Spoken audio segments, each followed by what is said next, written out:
하나님은 영이시니 예배하는 자가 영과 진리로 예배할지니라. 아멘.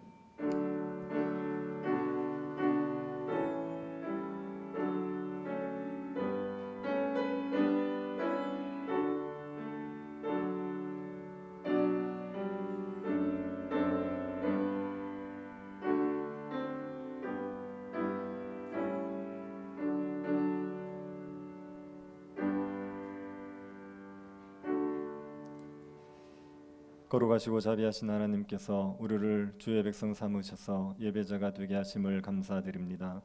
자격 없는 저희들이 주의 보혈을 의지하여 예배하는 이곳에 주께서 함께 하심을 믿습니다.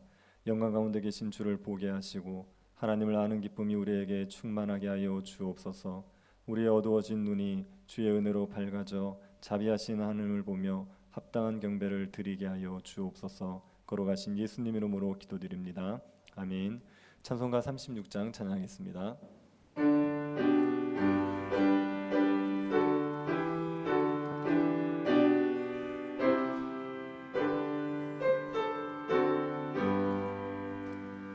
주 예수 이름 높이여 다 찬양하여라. 금면류관을 들여서 만유의 주 찬양. 금면류관을 들여서 만유의 주 찬양. 주 예수 당한 고난을 못 잊을 죄인아, 내 귀한 몸에 바쳐서 만유의 주 찬양. 내 귀한 몸에 바쳐서 만유의 주 찬양.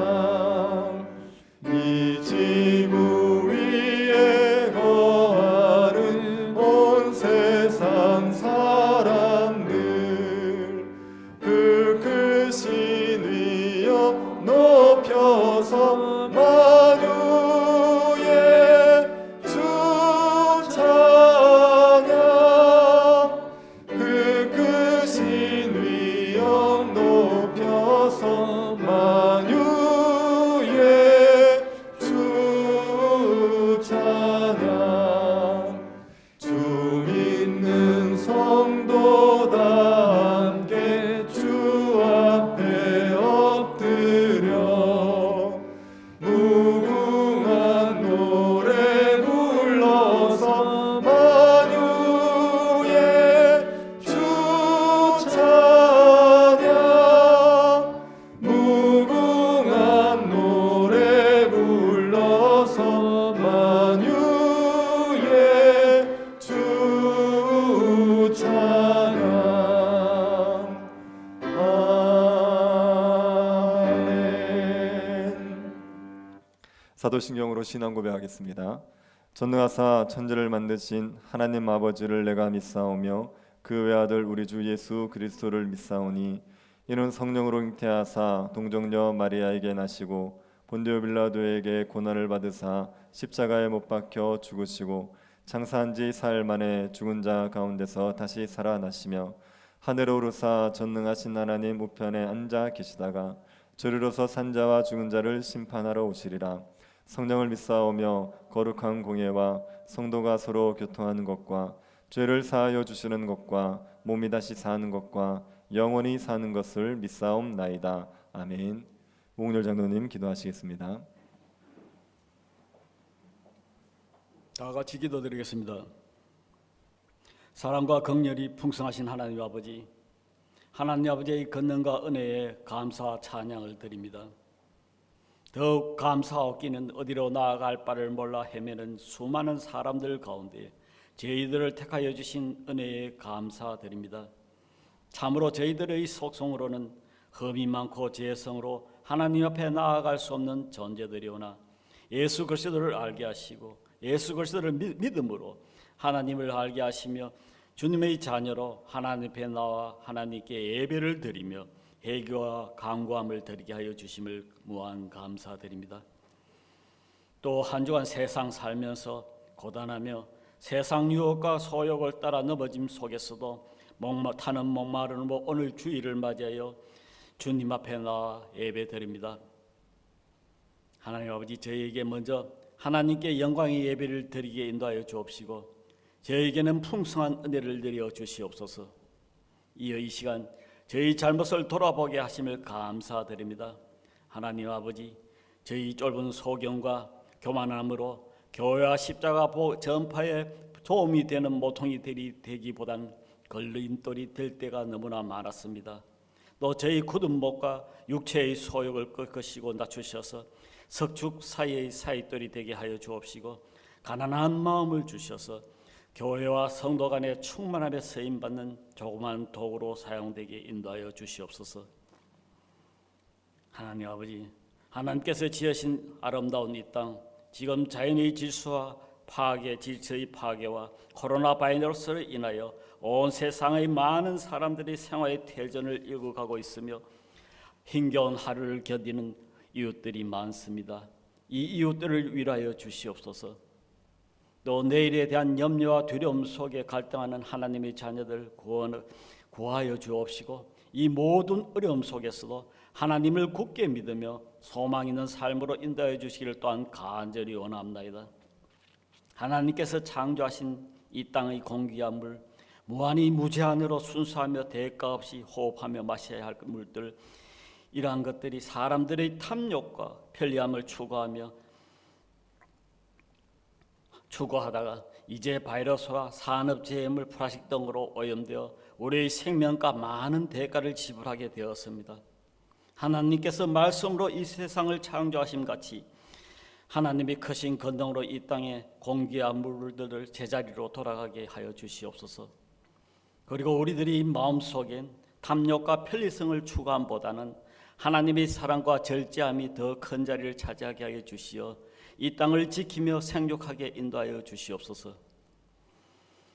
또 교회를 위하여 기도를 드립니다.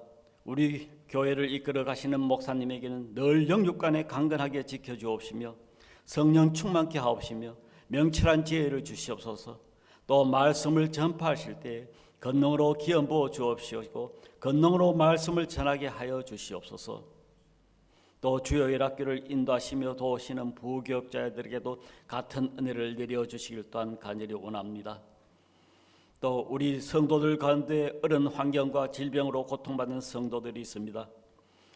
하나님 아버지, 이분들의 간절한 기도들을 들어 응답하여 주셔서 어려운 시련 잘 이겨내게 인도하여 주옵시고 선한 환경으로 인도하여 주시옵소서. 또 질병으로 고생하시는 분, 우리 주님의 긍휼하심과 권능으로 치유케 하셔서 주님의 위로와 평강과 희락을 온 성도들이 다 함께 누리며 감사하며 하나님께 찬양하게 하여 주시옵소서.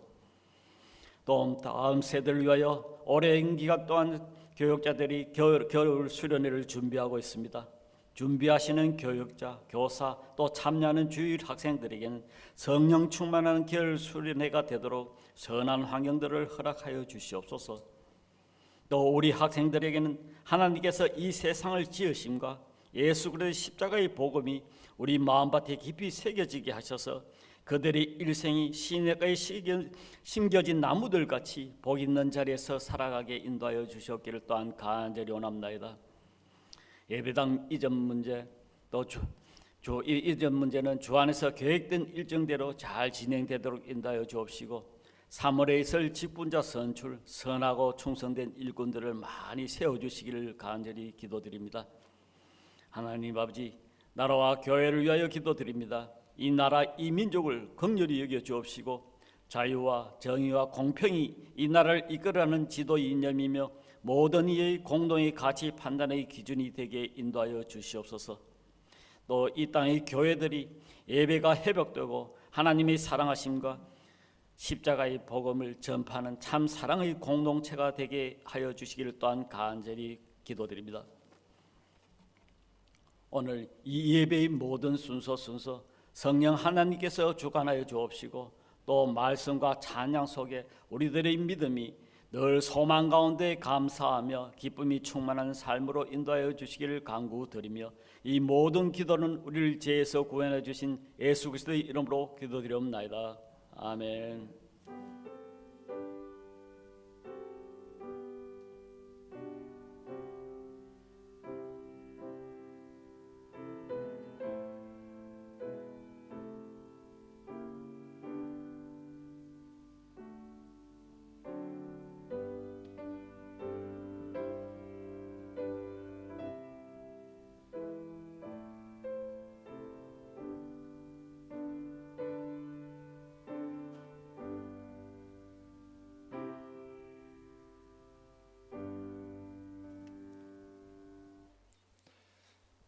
말씀을 보겠습니다. 마가복음 12장 13절부터 17절 말씀입니다. 본문은 13절부터 27절인데 13절부터 17절까지만 교도하도록 하겠습니다. 마가복음 12장 13절부터 17절 말씀입니다. 찾으셨으면 한 절씩 교도하겠습니다. 그들이 예수의 말씀을 책잡으려 하여 바리새인과 헤롯 땅 중에서 사람을 보내매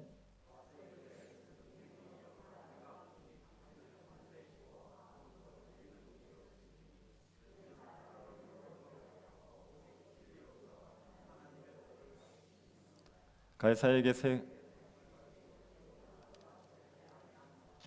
우리가 바치리이까 말리이까 한데 예수께서 그 외식함을 하시고 이르시되 어찌하여 나를 시험하느냐 데나리온 하나를 가져다가 내게 보이라 하시니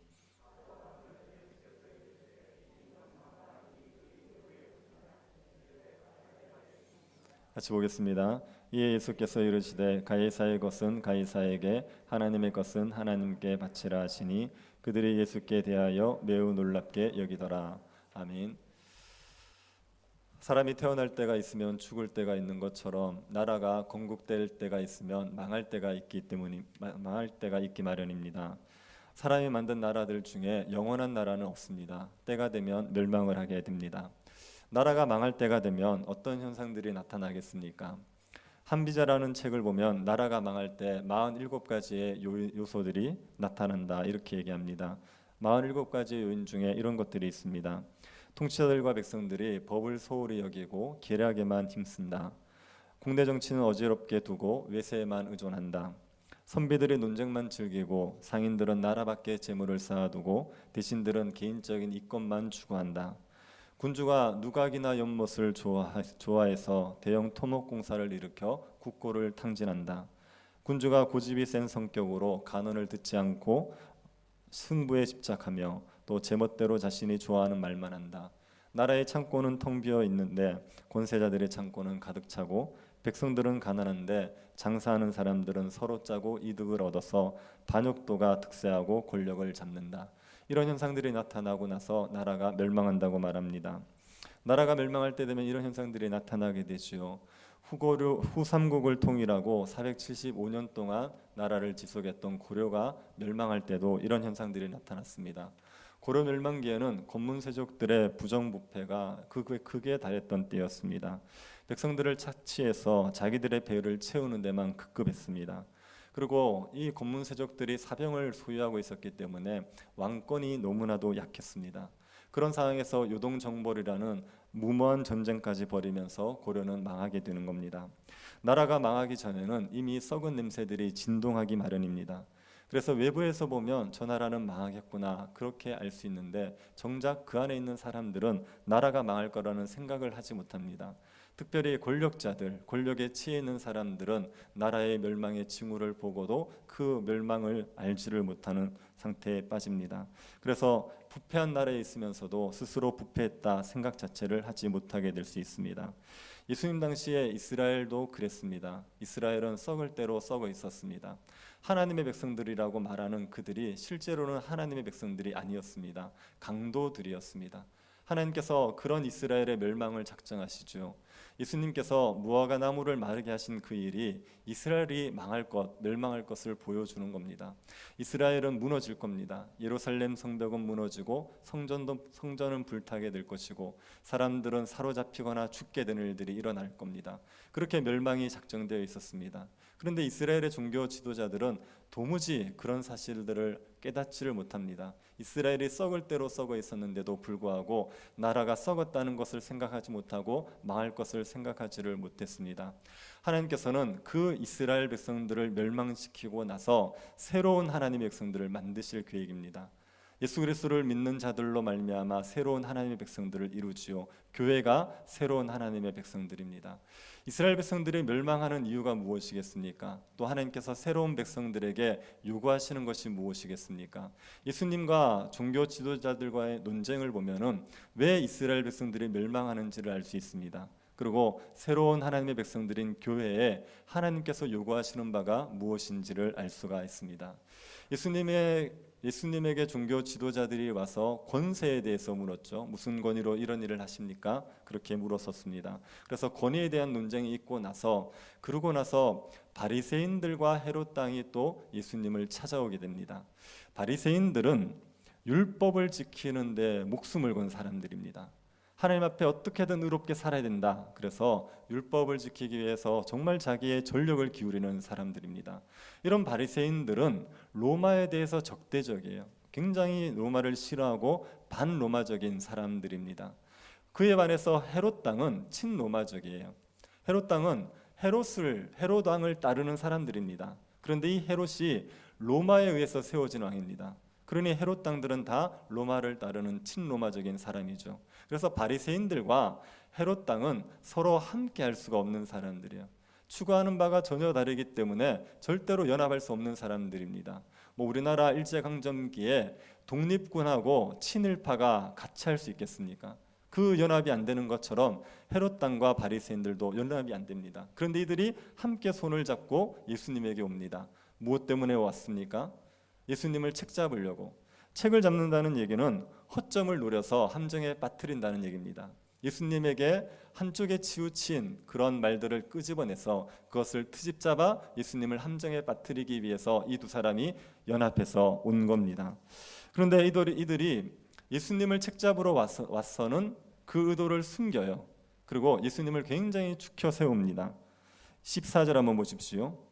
선생님이여 우리가 아노니 당신은 참되시고 아무도 꺼리는 일이 없으시니 이는 사람을 외모로 보지 않고 오직 진리로서 하나님의 도를 가르치심이니이다.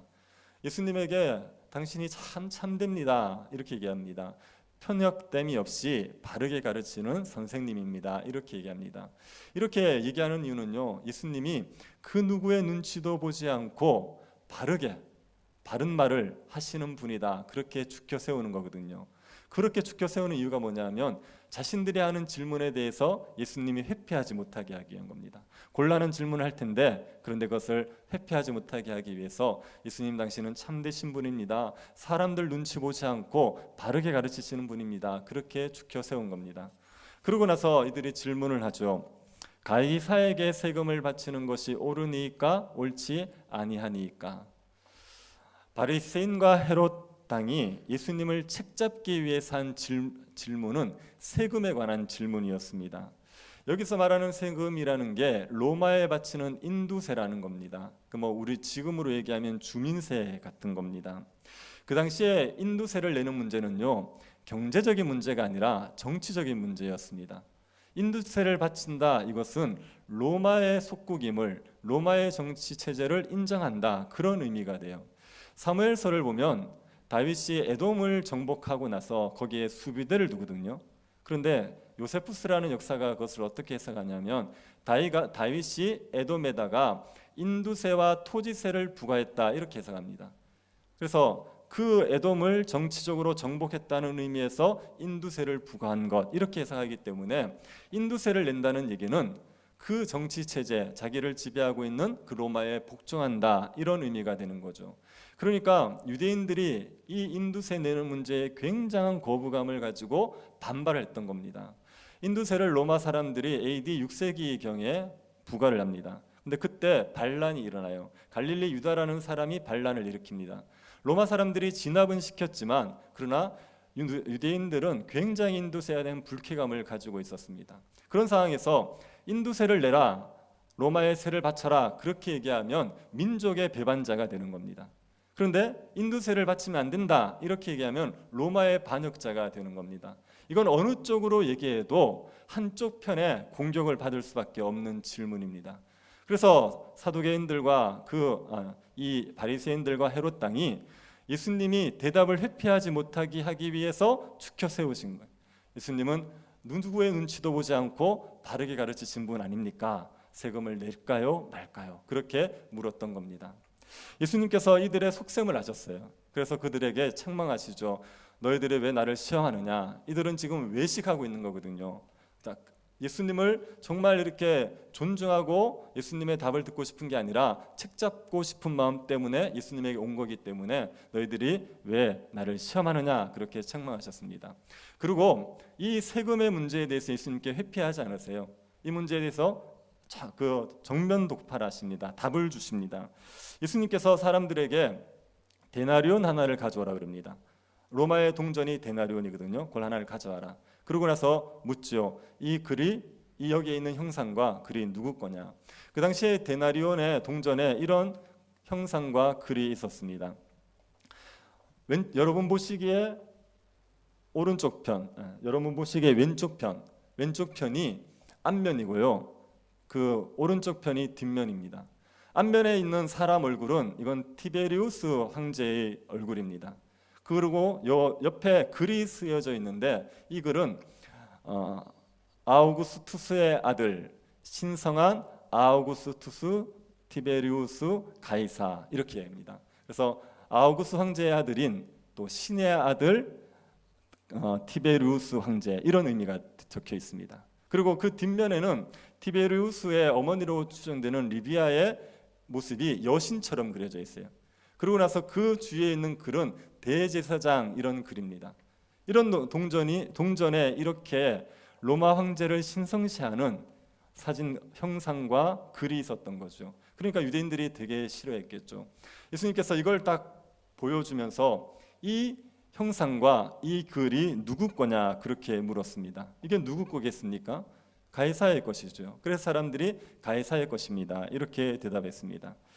이 말을 받아서 예수님께서 말씀하시는 겁니다. 가이사의 것은 가이사에게, 하나님의 것은 하나님께 바치라. 이 대답이 바리새인들과 헤롯 당이 조금도 예상하지 못했던 대답이에요. 이들은 예수님이 바치라 말라를 얘기할 줄 알았어요. 그래서 바치라 그러면 바치면 안 된다는 쪽의 입장에서 공격하고, 바치지 말라 그러면 바치라는 입장에서 공격하고, 그럴 생각이었는데 예수님께서 전혀 예상하지 못한 얘기를 하시는 겁니다. 가이사의 것은 가이사에게, 하나님 것은 하나님께 바쳐라. 이 말을 듣고 이 사람들이 입이 닫혀버려요. 아무 얘기도 하지 못하는 겁니다. 근데 여러분, 가이사의 것은 가이사에게, 하나님의 것은 하나님께, 이게 도대체 무슨 말입니까? 이게 어떤 의미기에 예수님께서 이 말씀을 하셨을 때 예수님을 책잡으러 왔던 사람들이 말문을 닫았겠습니까? 더 이상 아무 얘기를 하지 못했겠습니까? 이 말은요, 받은 혜택이 있으면 세를 내야 된다, 이 얘기를 하는 겁니다. 받은 혜택을 누리고 있다면 그러면 세도 내야 된다, 그 얘기를 지금 하고 있는 겁니다. 지금 예수님께서 데나리온을 가져오라 그랬죠. 그때 이제 바리새인들과 헤롯 당이 데나리온을 가져오지 않습니까? 바리새인과 헤롯 당, 이 사람들은 다 로마의 데나리온을 사용하고 있었습니다. 로마의 돈을 쓰고 있었습니다. 근데 로마의 돈을 쓴다는 이야기는 로마의 체제, 로마의 경제 체제를 받아들인다는 의미가 있어요. 화폐라는 것은 그 나라의 그 한 국가의 운영 체제, 또 경제 체제의 가장 기본적인 요소입니다. 우리나라가 우리나라 돈을 쓰지 않습니까? 만약에 일본 돈을 쓴다고 생각해 보십시오. 그러면 우리나라는 일본 체제가 되는 겁니다. 돈을 무엇을 쓰느냐에 따라서 그 나라의 체제가 달라지는 거예요. 근데 로마의 데나리온을 쓴다, 로마의 화폐를 쓴다, 이 얘기는 로마의 체제를 받아들인다는 얘기예요. 로마의 체제를 받아들이고 그것으로 말미암아 유익을 보고 있다, 이런 겁니다. 바리새인들은 로마를 굉장히 싫어한다 그러지 않았습니까? 그런데도 불구하고 이들은 로마의 체제를 받아들이고 로마의 경제 체제를 받아들입니다. 그것을 사용하고 여기에서 이득을 얻고 있어요. 왜 그렇겠습니까? 이게 편해요. 이게 유익을 줘요. 로마가 사람들을 지배함으로 말미암아 사람들이 많은 고통을 겪었습니다. 그런데 로마 때문에 유익을 얻은 것도 있어요. 로마의 그 강력한 통치 때문에 해적들이 많이 줄어들었습니다. 그리고 도로에 강도들이 많이 줄어들었어요. 사람들이 안전하게 여행을 할 수 있었고 안전하게 장사를 할 수 있었습니다. 내란이 일어나는 나라들도 내란이 많이 줄어들었습니다. 그래서 로마의 억압이긴 하지만 그러나 그 안에서 유익들을 얻는 것들이 있었습니다. 그런 유익들은 다 받아들여요. 로마는 싫은데 로마가 미운데도 불구하고 로마가 주는 유익들은 받아들이고 누리고 있어요. 그런데 뭐는 안 하려고 합니까? 세금은 안 바치려고 그러는 겁니다. 가이사의 통치가 싫어서 아예 로마가 주는 유익을 하나도 받아들이지 않는다면, 완전히 다 배제했다면 그러면 세금 안 내도 됩니다. 그런데 로마가 주는 유익들은 받아 누리면서 황제가 통치로 말미암은 유익은 얻으면서 그러면서 세는 바치지 않으려고 하는 겁니다. 이게 불의하다는 거예요. 그래서 가이사에게 받은 것이 있으면 그러면 가이사에게 줘야 된다, 이 얘기를 하는 겁니다. 지금은 종교인들이 세금을 냅니다. 근데 예전에 종교인들은 세금을 안 냈거든요. 그래서 종교인을 과세하느냐 마느냐의 문제 때문에 논란이 많이 됐었습니다. 근데 종교인들도 세금을 내는 게 맞아요. 왜냐하면 국가의 혜택들을 누리고 있지 않습니까? 국가가 만들어 놓은 도로를 다니고 있고, 그리고 교육의 혜택도 누리고, 나라의 군인들이 지켜주니까 마음껏 종교 활동도 할 수 있는 거 아닙니까? 그래서 국가가 준 혜택들을 다 누리고 있기 때문에 종교인들도 세금을 내는 게 맞죠. 혜택을 받았으면 그에 따라서 합당하게 세를 내는 것이 맞습니다. 로마가 유대를 힘으로 지배하고 있어서 그것은 부당한 게 맞죠. 그러나 그 로마의 지배 아래서도 나름대로 로마의 유익을 누리고 있다면 그에 따라서 세금을 내는 것, 세를 내는 것이 옳다는 의미가 가이사의 것은 가이사에게, 이런 의미입니다. 마찬가지로 같은 원리로 하나님의 것은 하나님께 드려야 됩니다. 하나님께 받은 혜택이 있지 않습니까? 그러면 하나님께 세를 드려야 되죠. 하나님이 주시는 많은 것들을 누리면 그에 합당하게 하나님께 열매를 바쳐야 되는 겁니다. 하나님께서 주는 혜택이 가이사가 주는 혜택보다 이루 말할 수 없이 크지요. 로마 황제가 주는 것들은 얼마 되지 않지만 하나님께서 주시는 것은 굉장히 풍성합니다. 가이사, 로마 황제조차도 하나님이 주시는 혜택 가운데 사는 거예요. 그러니 로마 황제도 하나님께 세를 바쳐야 되는 거죠. 그 누구도 예외 없이 하나님이 주시는 은혜를 누렸다면 그러면 하나님께 합당한 세를 바쳐야 되는 겁니다. 하나님의 것은 하나님께 바쳐야 되는 겁니다. 가이사에게 혜택을 누린다면 가이사에게 세를 바쳐라. 하나님이 주시는 은혜를 누린다면 하나님께 세를 바쳐라. 그 얘기를 주님이 하신 겁니다. 그러니 이 바리새인들과 헤롯 당들이 예수님을 책잡을 수가 없습니다. 맞는 말 아닙니까? 받은 게 있으면 당연히 드리는 거, 당연히 바치는 게 옳지 않습니까? 예수님께서 공의롭게 말씀을 하신 겁니다. 바리새인들과 헤롯 당은 예수님을 책잡으려고 세금 문제를 끄집었어요. 그래서 예수님에게 공격을 했었는데 오히려 이것은 그들이 가지고 있는 허물을 드러내는 결과를 가져옵니다. 이 바리새인들과 헤롯 당을 비롯한 이스라엘 백성들의 문제가 뭐였습니까? 예수님이 포도원 농부에 비유해서 말씀하신 것처럼 이들은 하나님께 받은 것을 다 누리면서 하나님께 세를 바치잖아요.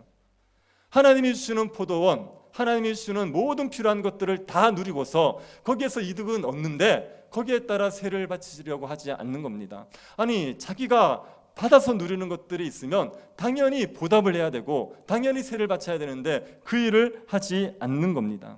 굉장히 이기적이고 탐욕적이죠. 이 이스라엘 사람들의 그 악함을 배은망덕하다 이렇게 얘기하면 되겠습니까? 은혜를 저버리고 또 덕을 잃어버리는, 베풀어준 덕을 잊어버리는, 이게 이런 모습이 이스라엘 사람들의 모습이죠. 이스라엘 사람, 하나님의 백성들이 이런 배은망덕한 모습을 보이는 것은 전혀 하는 백성다운 모습이 아닙니다. 하나님의 백성들은 감사할 줄 아는 사람이에요. 하나님께서 주시는 은혜를 받든지 사람들에게 은혜를 입든지 감사할 수 있는 사람이 하나님의 백성들의 모습입니다. 감사하지 않는 게요, 말세의 특징입니다. 하나님을 떠난 자기 마음대로 하는 악한 세상들이 악한 세상이 될 때 그때 감사하지 않아요. 사람들은 당연히 받는 것을 당연시 여기게 됩니다. 이거는 멸망받을 사람들의 특징이거든요. 감사하지 않는 게 하나님의 백성다운 모습이 아닙니다. 근데 이 이스라엘은 지금 그런 받는 것은 너무나도 당연하게 여기면서 드려야 될 것, 바쳐야 될 것을 인색한 그런 배은망덕한 모습이 되어버린 거죠. 그래서 이들은 하나님 앞에 심판을 받고 이들은 멸망을 받는 겁니다.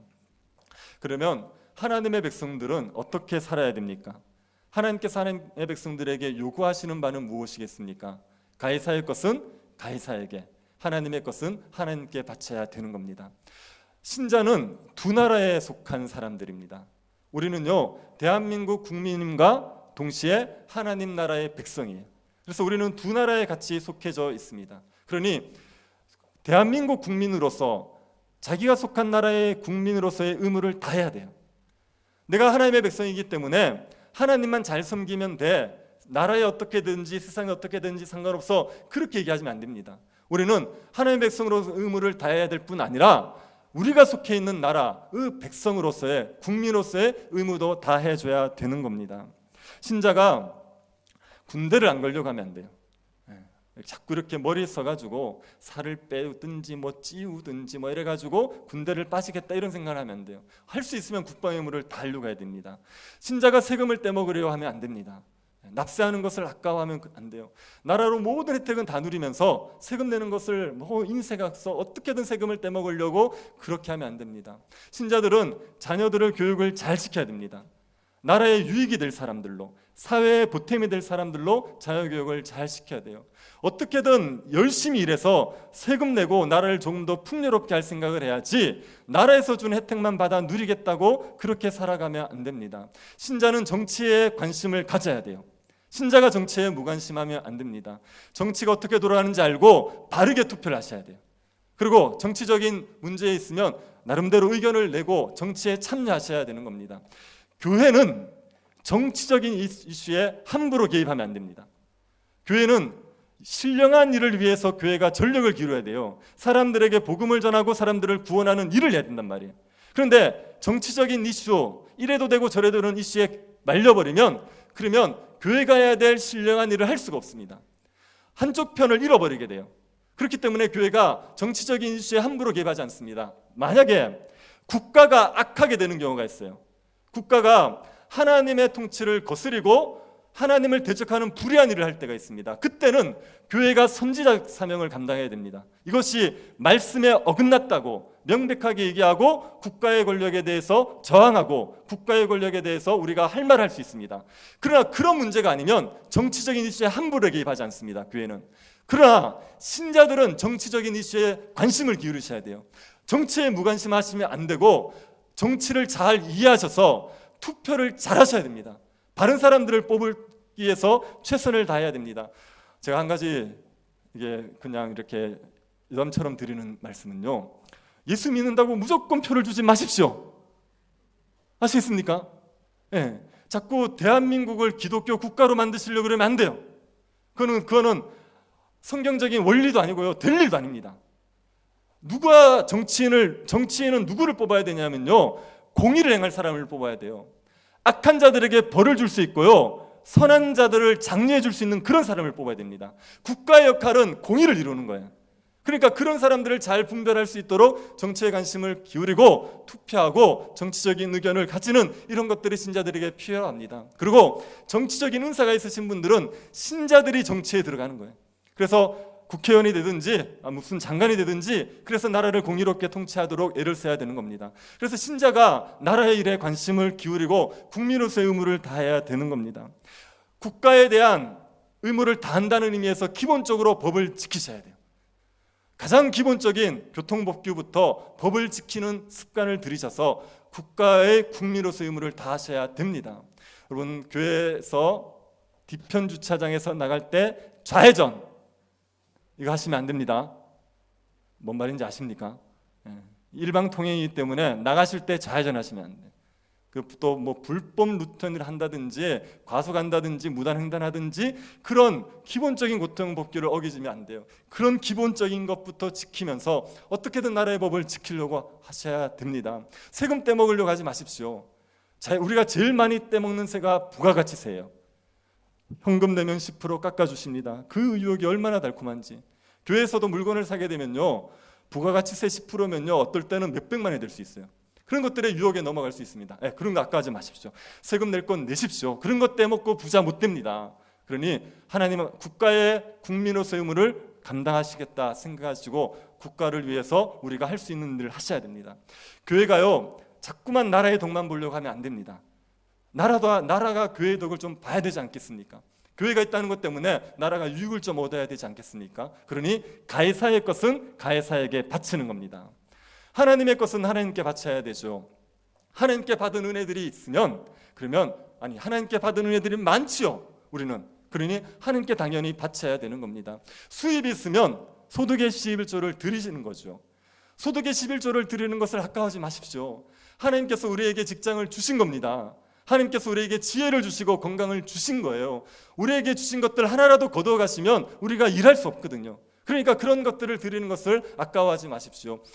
헌금을 내는 것을 아깝다는 얘기는요 하나님의 은혜가 풍성하다는 걸 모른다는 얘기입니다. 우리에게 주신 은혜가 얼마나 큰지를 모른다는 겁니다. 은혜를 기억하셔서 그에 합당한 마음의 고백을 담아서 하나님 앞에 헌금을 드리는 겁니다. 11조를 떼먹으면 궁핍해질 것이고 11조를 내면 창고에 넘치도록 쌓이게 될 것이고 그런 얘기를 듣고 11조를 할 생각하지 마시고 하나님께서 베푸신 은혜를 기억하십시오. 우리에게 주신 은혜가 얼마나 풍성한지를 기억해서 하나님 앞에 합당한 헌신을 드리셔야 됩니다. 교회에서 성도들이 섬겨주는 것 때문에 은혜를 누리지 않습니까? 그러면 우리도 성도들을 섬겨야 됩니다. 섬김을 받는 것만을 너무 당연시 생각하지 마시고 우리가 할 수 있는 섬김들을 감당하시면서 하나님께 영광을 돌리기 위해서 최선을 다하셔야 됩니다. 신자답게 사셔서 하나님을 영화롭게 하는 일에 전력을 기울여 가십시오. 그것이 하나님께 합당한 세를 드리시는 겁니다. 하나님의 것은 하나님께 드려야 되는 겁니다. 이 이스라엘 백성들의 그 악함들은 받은 것들을 너무 당연시 여기고 감사하지 않았던 것 아닙니까? 우리가 그렇게 하면 안 됩니다. 받은 것이 있으면 어떤 것이든지 받은 것이 있으면 감사를 표하시고 그리고 그에 대한 보답을 하려는 마음을 가지는 게 신자다운 겁니다. 그러니 가이사의 것은 가이사에게, 하나님의 것은 하나님께 돌리시기를 바랍니다. 그리고 예수님이 그 바리새인과 헤롯당과의 논쟁을 하고 난 이후에 이번에는 사두개인들이 찾아오지요. 사두개인들은 제사장들, 대제사장들을 배출하는 사람들입니다. 제사장들과 대제사장들을 가리켜서 사두개인 이렇게 얘기합니다. 사두개인이라는 말이 다윗 시대의 사독이라는 제사장에서 유래됐다는 말이 있어요. 그래서 이들은 제사장 그룹입니다. 이들은 종교 귀족들이에요. 이스라엘 백성들을 이끌어가는 종교의 지도자이고 종교의 귀족들입니다. 이들이 부활을 믿지 않았어요. 그래서 예수님을 시험하기 위해서 부활 신앙이 말이 안 된다는 것을 이제 얘기하기 위해서 꾸며낸 이야기 하나를 예수님에게 하면서 질문합니다. 어떤 사람이 7명의 아들이 있었습니다. 7의 형제가 있었어요. 그래서 첫째가 결혼을 합니다. 첫째가 결혼했는데 아이를 낳지 못하고 첫째가 죽어버렸어요. 그러면 율법에 따르면 그렇게 첫째가 결혼했는데 아이를 못 낳으면 둘째가 형수와 결혼하도록 되어 있습니다. 계대 결혼을 하도록 되어 있어요. 그래서 율법에 따라서 두 번째 동생 둘째가 그 형수와 결혼을 했습니다. 근데 그 둘째도 죽었어요. 그렇게 해서 7이 다 죽어버렸습니다. 그리고 이제 여자가 이제 남았죠. 그러면 이 여자는 7명의 아내가 됐던 거 아닙니까?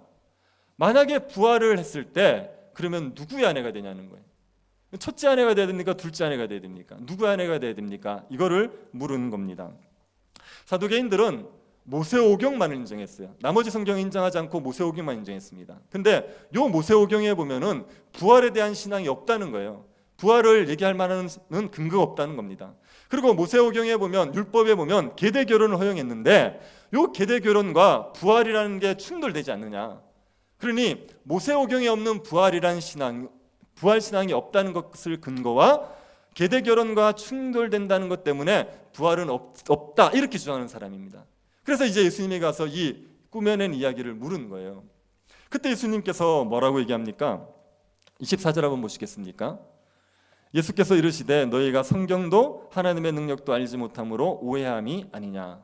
사두개인들에게 너희들 성경도 모르고 하나님의 능력도 몰라서 오해하고 있다 이렇게 얘기하는 겁니다. 무슨 오해를 합니까? 이 사람들은 부활을 해도 시집가고 장가갈 거라고 오해를 하고 있는 거예요. 근데 부활을 하고 나면 시집가고 장가가는 게 없습니다. 천사처럼 돼요. 뭐 시집가고 장가가는 일들 없이 다 천사처럼 그렇게 그냥 살아가는 거예요. 근데 왜 이게 시집가고 장가가는 게 없어지냐면요, 결혼제도를 하나님께서 주신 것은 이 땅에서 생육하고 번성하게 하기 위해서 주신 거거든요. 근데 부활하고 나면 더 이상 생육하고 번성해야 될 이유가 없습니다. 부활은요, 하나님을 믿는 사람들, 하나님 앞에 하나님과 영원히 살 사람들만 부활하지 않습니까? 그래서 하나님을 섬기는 백성들의 수가 정해지죠. 그러니까 부활하고 나서는 더 이상 시집가고 장가갈 이런 제도가 필요가 없어요. 그리고 결혼이라는 제도, 부부라는 제도는 우리가 하나님의 형상으로서의 충만함을 누리게 하기 위해서 주신 제도이기도 합니다. 하나님은 삼위 하나님으로 계시지 않습니까? 그래서 서로 하나로 연합되어서 계시면서 친밀하게 교제하면서 하나님은 그 누구가 없어도 행복하신 분들이거든요. 결혼이라는 것도 그런 거예요. 부부가 서로 친밀하게 지내면서 서로 하나됨을 누리고 행복하게 살아가도록 주신 거예요. 근데 부활하고 나면 모든 사람들이 한 몸이 됩니다. 한 몸의 친밀함을 누리게 되는 거예요. 그래서 부부관계가 없더라도 사람들은 모두가 친밀하게 하나처럼 지내기 때문에 하나님이 주는 교제의 충만함을 마음껏 누릴 수 있습니다. 그래서 결혼하고 부활하고 나면 더 이상 결혼이라는 제도 자체가 없어지게 되는 거죠. 그런데 이거를 지금 사두개인들이 성경도 모르고 하나님의 능력도 모르니까 오해를 한 거예요. 이들이 성경을 모르니까 부활한 이후에도 시집가고 장가가는 거 아니냐 이렇게 생각한 거죠. 그리고 이들은 하나님의 능력을 기본적으로 안 믿어요. 하나님이 죽은 자를 살릴 수 있다는 걸 믿지 않습니다. 그러니까 부활은 없다고 얘기하는 거예요. 영생, 내세 이런 것들에 관심 기울이지 않습니다. 그런데 여러분, 부활이 없고 영생이 없지 않습니까? 그러면 이 땅밖에 없는 거예요. 이 땅이 전부입니다. 부활과 영생에 대한 소망이 없는 사람들은요, 이 땅이 전부기 때문에 이 땅에서 잘 사는 게 목적이 돼요. 어떻게든 이 땅에서 부하게 살아야 돼요. 어떻게든 이 땅에서 높아져야 되는 겁니다. 그래서 부활과 영생이 없다고 얘기하니까, 그러니까 이 사두개인들은요, 땅에서 잘 사는 것만을 중요하게 생각하고 땅에서 부를 쌓기 위해서 온갖 짓을 하고 살았던 거죠. 이들은 성경도 하나님의 능력도 오해해서 몰라서 그래서 부활이 없다 이렇게 얘기했습니다. 근데 예수님께서 이들에게 부활이 있다고 얘기하시는 겁니다. 그러면서 이들이 모세오경에 부활 신앙을 얘기할 만한 게 없다고 얘기했는데 예수님께서는 모세오경에 부활 신앙을 얘기할 근거가 있대요. 그게 뭡니까? 26절 한번 보십시오.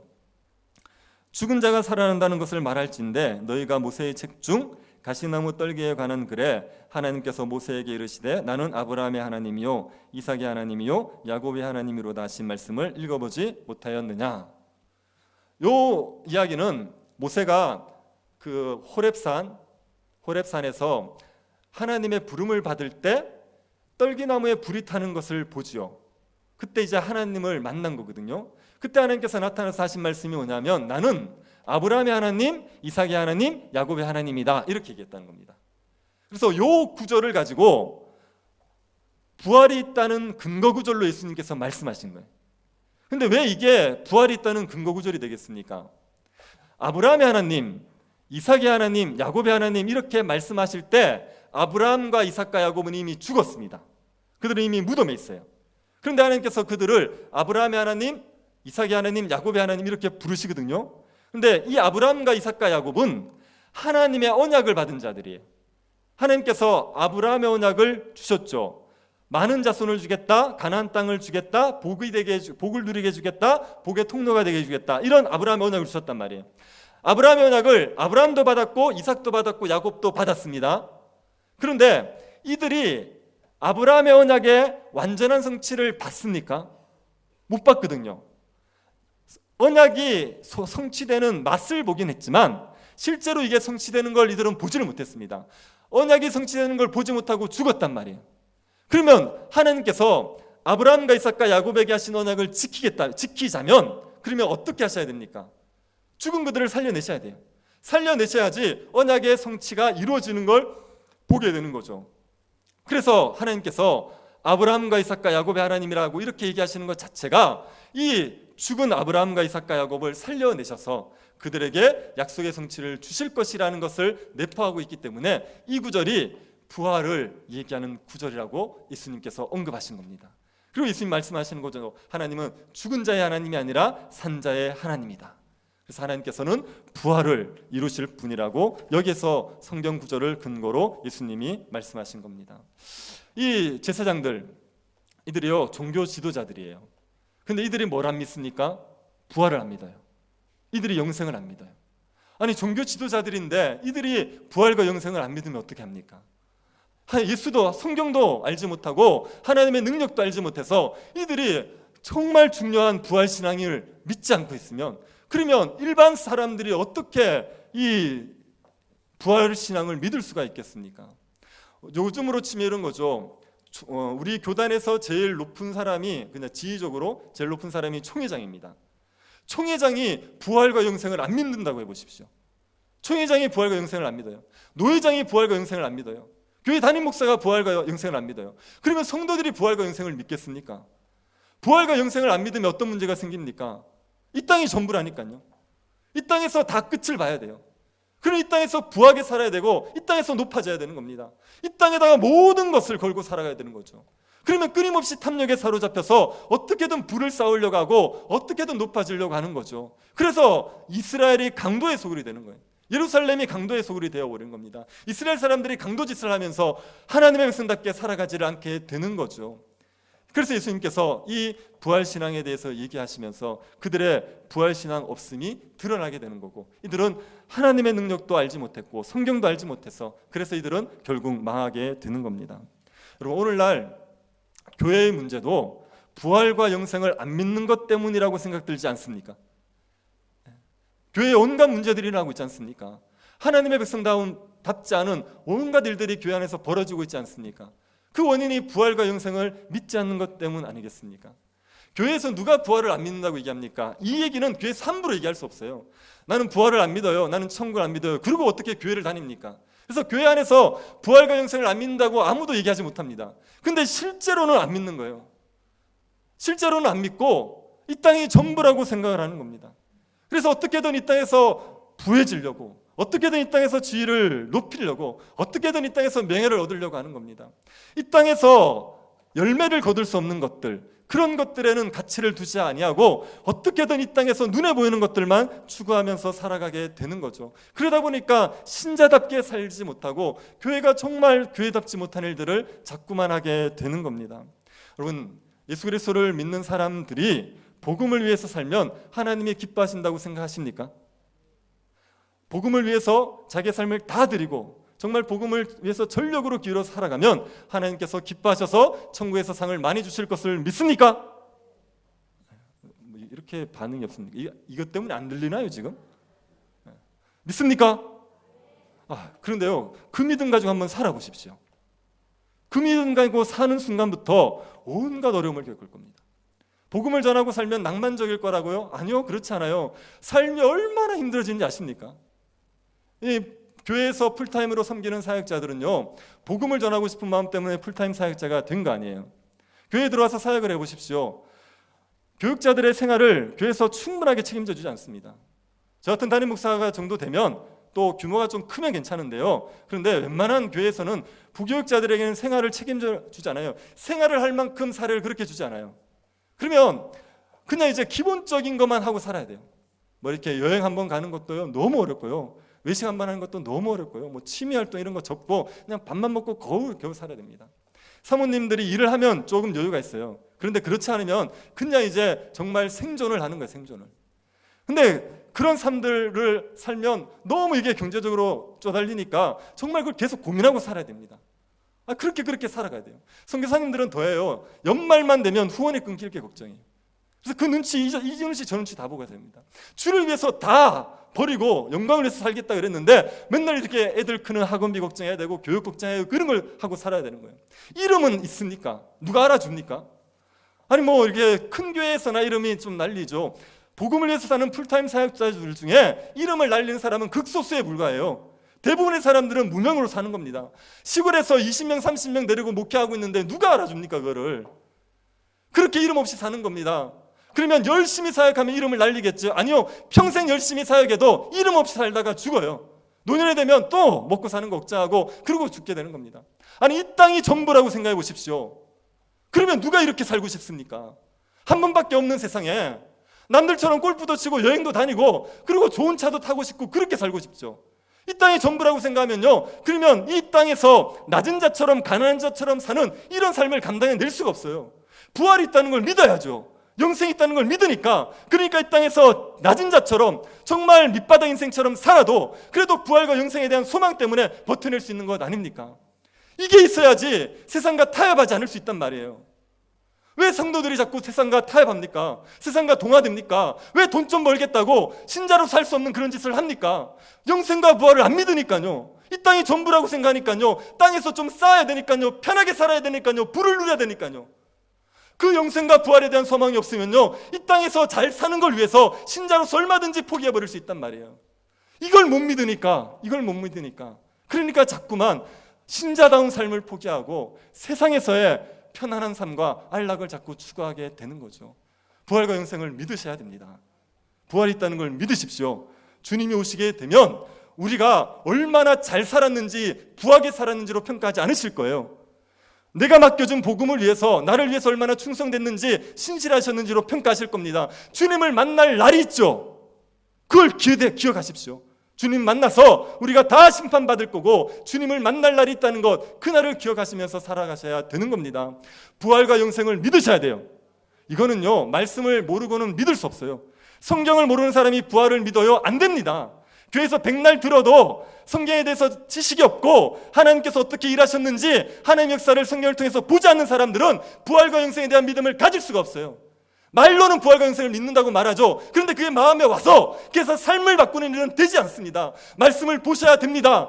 하나님이 창조하시고 완성하실 때까지 어떻게 역사를 이끌어 가셨는지, 하나님이 얼마나 놀라운 능력들로 그 약속들을 신실하게 지켜가셨는지를 보셔야 돼요. 성경을 통해서 그걸 보셔야지 하나님을 알고 능력을 알고 믿음을 가질 수가 있습니다.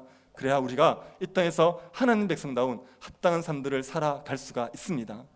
이스라엘 백성들이 하나님을 믿지 않았어요. 하나님의 하신 약속이 이루어질 것도 믿지 않았습니다. 그래서 그저 땅의 것들만 추구하면서 예루살렘 성전을 강도의 소굴로 만들면서 그렇게 강도짓하면서 살았습니다. 그래서 이스라엘은 망해버린 거예요. 우리는 하나님의 새로운 백성들로 부름받은 자들입니다. 하나님께서 주시는 은혜, 우리가 누리고 있는 은혜에 대해서 감사할 수 있는 그런 사람들이 될 수 있기를 바랍니다. 어떤 것을 주시든지 간에 어떤 것을 누리게 되면 당연시 여기지 말고 감사할 수 있게 되기를 바랍니다. 그리고 부활에 대한 소망 가지십시오. 이 땅이 전부 아니고 주님이 주시는 부활의 영광이 있다는 걸 믿으시기를 바랍니다. 이 땅에서의 영광을 꿈꾸지 마시고 부활의 영광 소망하면서 하나님의 백성답게 신실하게 살아가는 주의 백성들이 될 수 있기를 간절히 바랍니다. 하나님 아버지, 예수 그리스도를 통해서 하나님의 도를 가르쳐 주심을 감사드립니다. 가이사의 것은 가이사에게, 하나님의 것은 하나님께 바치게 하여 주옵소서. 대한민국의 국민으로서 나라를 통해서 누리는 혜택을 기억하고 국민의 의무를 감당하게 하여 주옵소서. 하나님의 백성으로서 하나님께 주신 은혜를 기억하고 하나님을 마음을 다해 섬기게 하여 주옵소서. 이 땅이 전부라는 생각으로 세상의 가르침에 물들지 말고 부활과 영생이 있음을 믿고 위의 것을 위해서 살아가게 하여 주옵소서. 걸어가신 예수님 이름으로 기도드립니다. 아멘. 찬송가 580장 부르시면서 하나님 앞에 봉헌하도록 하겠습니다.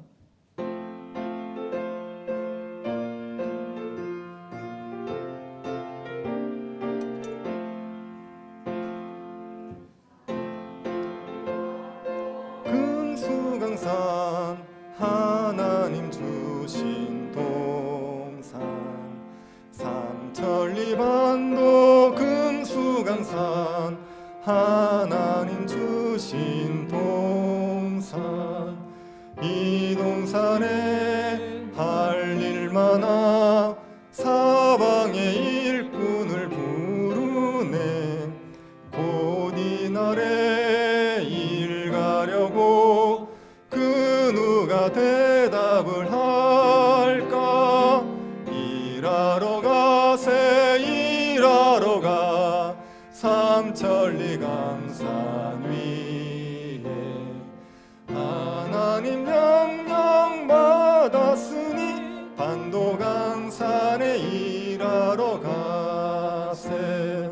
삼천리 반도 금수강산 하나님 주신 동산, 삼천리반도 금수강산 하나님 주신 동산 봄 돌아와 밭 갈 때니 사방의 일꾼을 부르세 곧 이날에 일 가려고 그 누가 대답을 할까 일하러 가세 일하러 가 삼천리 강산 위에 하나님 명령 받았으니 반도 강산에 일하러 가세 삼천리 반도 금수강산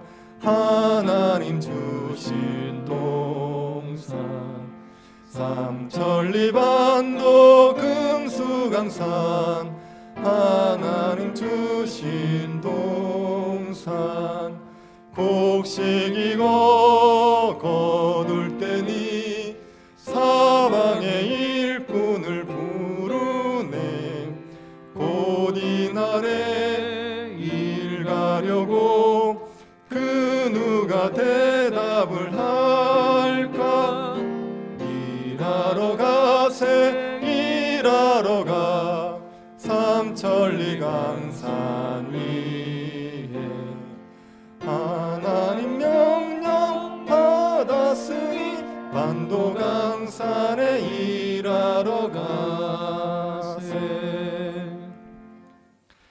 눈에 보이는 것만을 위해서 살아가던 저희들에게 영원한 나라가 있음을 알게 하신 하나님께 감사드립니다. 영원한 나라에 대한 소망으로 이 광야 같은 세상을 감사와 기쁨으로 살아가게 하여 주옵소서. 하나님께서 주신 은혜를 기억하며 감사의 예물을 드리는 모든 손길들에 복을 더하여 주셔서 믿음으로 세상을 이기게 하여 주옵소서. 세상의 유혹과 압력에도 굴하지 않고 주 앞에 신실하게 살아감으로 주와 동행하는 기쁨과 주의 돌보심을 경험하며 살아가게 하여 주옵소서. 질병의 고통으로 신음하는 이 땅을 불쌍히 여겨 주시고 교회가 고통받는 땅을 주님의 위로로 위로하게 하여 주옵소서. 걸어가신 예수님 이름으로 기도드립니다. 아멘. 장로님 나오셔서 간구하시겠습니다. 교회 소식 알려드리겠습니다. 새로 오신 분이나 여행 중에 오신 분들을 환영합니다. 새 가족 등록을 하실 분은 교역자에게 말씀해 주시길 바랍니다. 예배와 모임 임시당회가 주일 2부 예배 후에 임시당회로 모입니다. 협동 장기집사에 대한 임명은 목사님이 간구하시겠습니다. 성탄 헌금은 514만 원이 헌금되었습니다. 성탄 헌금으로 20개 교회 단체 및 그리고 대구 교도소 사역에 지원을 했습니다. 월 구제 현황을 알려드리겠습니다. 원래 9명의 신규 지원 대상자를 포함해서 21명을 지원하고 있습니다. 주일학교 겨울 사역을 위한 특별 금요 기도회가 12월 19일 금요일까지 특별 금요 기도회 진행을 합니다. 주일 학교 교사 학부모들이 참여해 주시길 바랍니다. 장옥숙 권사님 동생 장례를 무사히 마침으로 감사하여 떡 제공을 하였습니다. 이상입니다. 협동 장립집사는 타교에서 장립집사로 피택이 되신 분인데 이제 우리 교회를 오시게 되면 당회에서 이제 의결을 해서 협동 장립으로 세워서 장립집사님이 하는 일들을 좀 도울 수 있도록 하는 제도입니다. 우리 임원규 집사님 자리에서 일어나 주시기 바랍니다. 네, 우리 본교회 협동 장립집사로 임명을 하도록 하겠습니다. 네, 앉으시면 되겠습니다. 그리고 직분자 선거에 대해서 말씀을 드리면 3월이 아니라 4월이 됩니다. 저희들이 직분자 선거를 하려 그러면 노회에서 허락을 받아야 됩니다.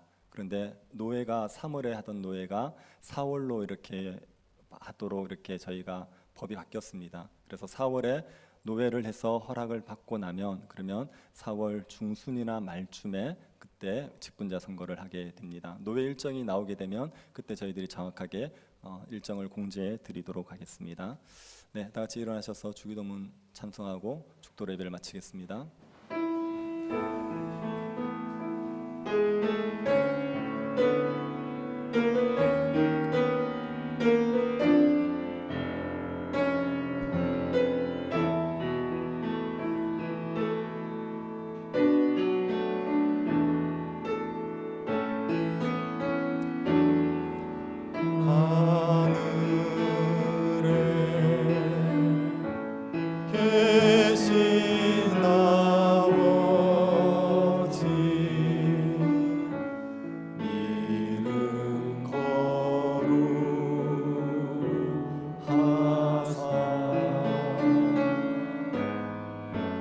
주님 나라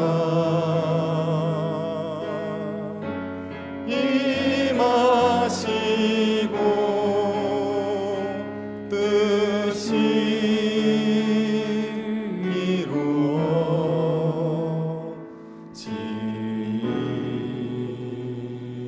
이루어지이다.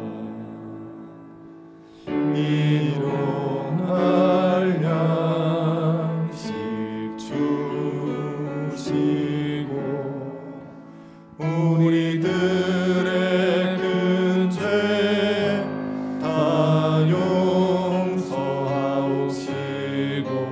또 시험에 들게 마시고 악에서 구원하소서. 대개 주의 나라 주의 권세 주의 영광 영원히